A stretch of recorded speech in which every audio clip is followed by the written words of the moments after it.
Welcome. I'm Kinetic Symphony. I hunt down and report on mysterious and weird true stories, from glitches to the paranormal. Case file number 85, written by user 77 Funerals. Lights, sounds, robbery. This happened about 7 months ago. I live in Boston, Massachusetts. Obviously, depending where you go, certain spots are more dangerous than others, but I've always felt pretty safe. I never had anyone try to rob me before, and yeah, I've had some trouble with people before, but this was all my fault because of the situations I put myself in when I was younger. Anyway, I'm walking home from my girlfriend's house in Somerville. I had to edit this as I originally wrote work by accident, since I was just thinking about my job being closed. I was bummed out because of the virus and everything, and I work at a tattoo shop, so my shop was closed and money was tight.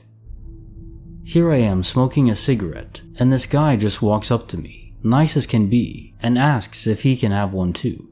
He's listening to music on his phone. I could hear it faintly through his headphones. I said yeah, of course, and hand him two. He says, "Thank you so much," even offers to pay. I tell him, "Nah bro, it's cool." Then his phone rings. He answers it and his phone screen starts blinking violently. Like if I was epileptic, I would have probably dropped down in spasms. I hear really weird beeping blaring through his headphones. The guy suddenly puts his phone away and throws a cigarette away too, and takes out a knife and starts talking in a whole other language. I said to him, "Come on man, you're supposed to rob the guy who says no to the cigarette." He gets aggravated, and even though I can't understand him, I could tell by the volume of his voice he's getting mad, so I say, Alright, just take it man." I wasn't dying over $160. I take the money out of my wallet and hand it to him.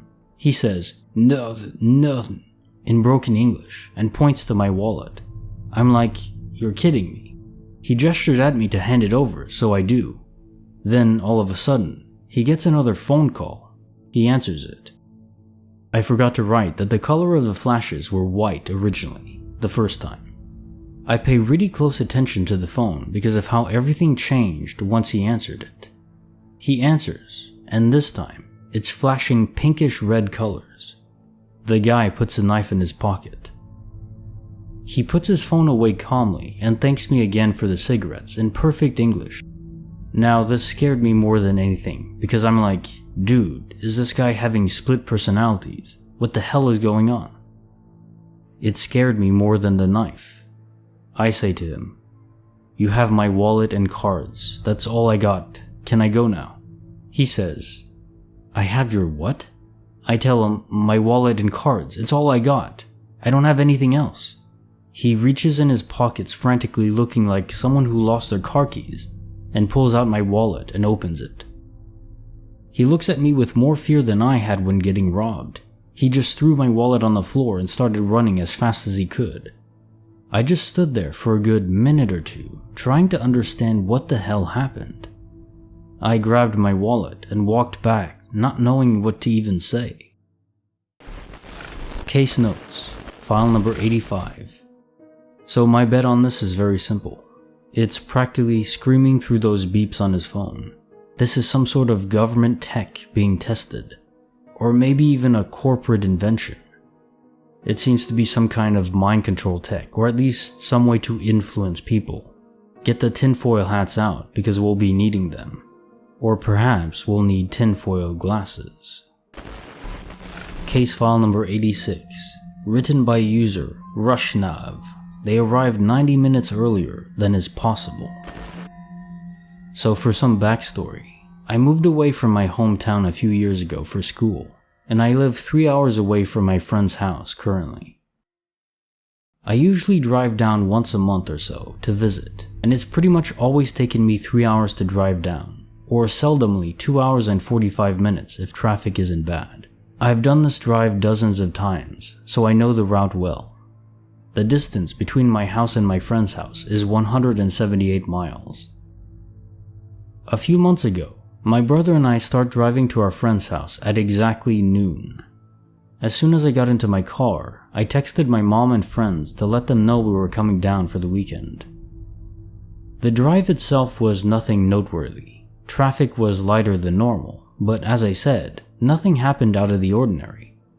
I tend to go a little over the speed limit of 70 miles per hour, but never over 100 miles per hour. Too dangerous for public roads with other people around. Once we arrived at my friend's house, they were confused as to why we were so early, so I checked my phone and it was only 1:30. We made it to their house in an hour and a half. We drove 178 miles in 1.5 hours. That equates to an average speed of 118.6667 miles per hour. Granted, I drive a sports car, but my car is limited to 124 miles per hour for top speed, and there's no way I could keep it pinned at 124 miles per hour the entire way. The cops and engine would definitely not allow it. To say we were surprised would be a gargantuan understatement. I never use my phone while I'm driving and rarely look at the clock in my car since my attention is on the road and other drivers. There is no logical explanation that we could come up with. I knew for a fact that I never went above 100 miles per hour. I knew exactly what time we left since we have text showing the exact time we left, and our friends confirmed that we did show up at 1:30. The only illogical explanation is some sort of time dilation, but I say illogical since that theory is only applicable to particles traveling near the speed of light, not a car going under 100 miles per hour. Case notes, file number 86.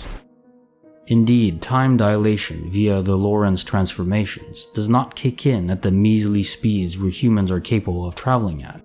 Even in our fastest spaceships, time distortion is almost impossible to detect. You have astronauts in space that have to adjust their times, and the GPS too, but it's by seconds, like every year or something, if even that. But there are many reports from other people who lose time, or gain time, or are stuck out of time, but yet still bound to the gravity of Earth, as these phased out people don't emerge in empty space where the planet was when they were desynced. It also could be aliens, of course, but during the daytime I'm less sold on that notion. And also usually abductions result in time loss. You're not usually given a hitch in the direction you intend to head to, if you're physically transported at all. That said, if you or your brother have any odd markings, or if your car was acting odd, abductions can often mess with the electronics in newer cars, then let us know for sure. Oh, and also, is the GPS in your phone active? Because you could track the path you took, or if you suddenly appeared ahead in this path without anything connecting to it. So if the line on the map shows that you were in one spot and then way ahead, like an hour ahead, without having traveled that distance, well, you know something happened there. Maybe if that's the case, you could go back to the point where there's this gap and see if there's anything odd there. Could be an idea.